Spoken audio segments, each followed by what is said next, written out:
Hello bachcho, let's read this question.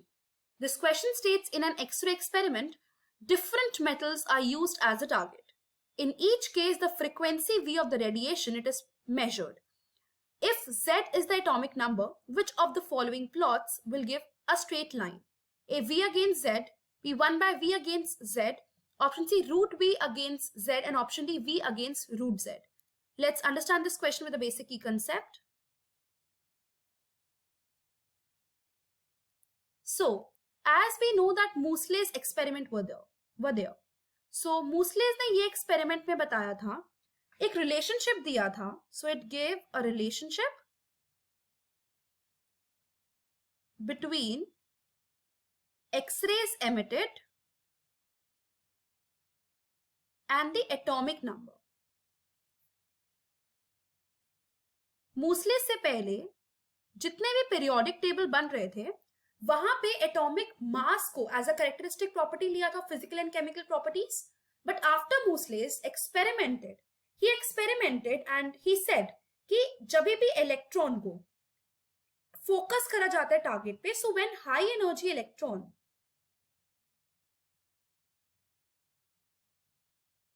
they are focused on the target that is made by the element. सो वहां से जब भी electrons वहां पे strike करेगा, एक्सरेज एमिट करती हैं. एंड उसने फ्रीक्वेंसी स्टडी करी एक्सरे एमिटेड की, एंड उसने ये बोला कि जो फ्रीक्वेंसी होती है of the X ray emitted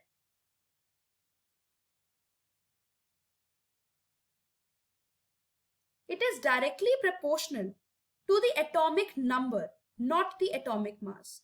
so from his experiment, इसके बाद जितने भी पीरियोडिक टेबल आए, as we know modern periodic table after Moseley's experiment आया था, so it took the basis of atomic number as the base for building up the periodic table. But उससे पहले सारे एटॉमिक मास ले रहे थे, but as X rays जो emit हो रही थी, it is due to the presence of atomic number, not the atomic mass.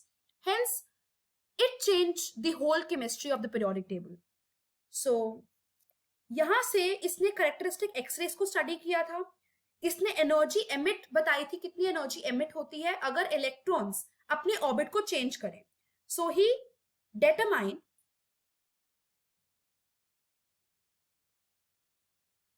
The energy emitted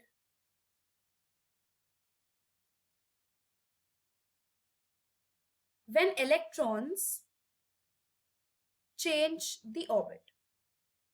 so Moseley ने एक रिलेशनशिप दिया था. उसने रिलेशनशिप दिया था that root V equals to A Z minus B square. यहां पे v था, that is frequency. a and b it is a constant जो हर एलिमेंट्स के लिए सेम है. So v is the frequency, a and b एक constants है जिसको हम स्क्रीनिंग कांस्टेंट भी बोलते हैं और शील्डिंग कांस्टेंट भी बोलते हैं. That is same for all the elements. किसी मटेरियल पे डिपेंड नहीं करते, बट सीरीज पे डिपेंड करते हैं. So we need to understand Z is the atomic number. In this question हमको ये निकालना है कि Z और V का रिलेशनशिप कौन सा स्ट्रेट लाइन प्रोड्यूस करेगा. सो फॉर दैट हम स्लोप निकालेंगे इसका.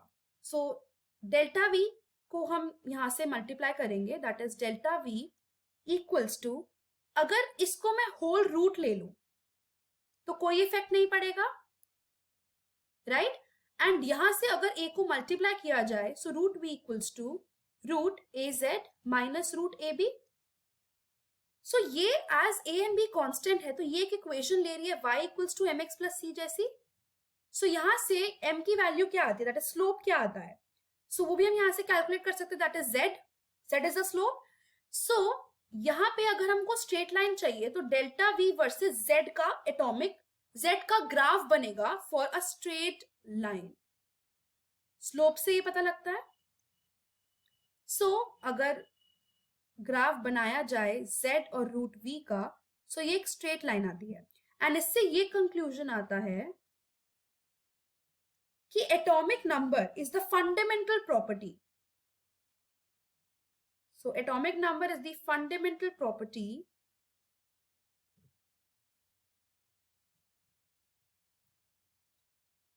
of an atom. So मूसले ने ही सजेस्ट किया था that atomic number को basis लेना चाहिए for classification of elements. So the final answer to this question is option number C. I hope you understood it well. Best of luck.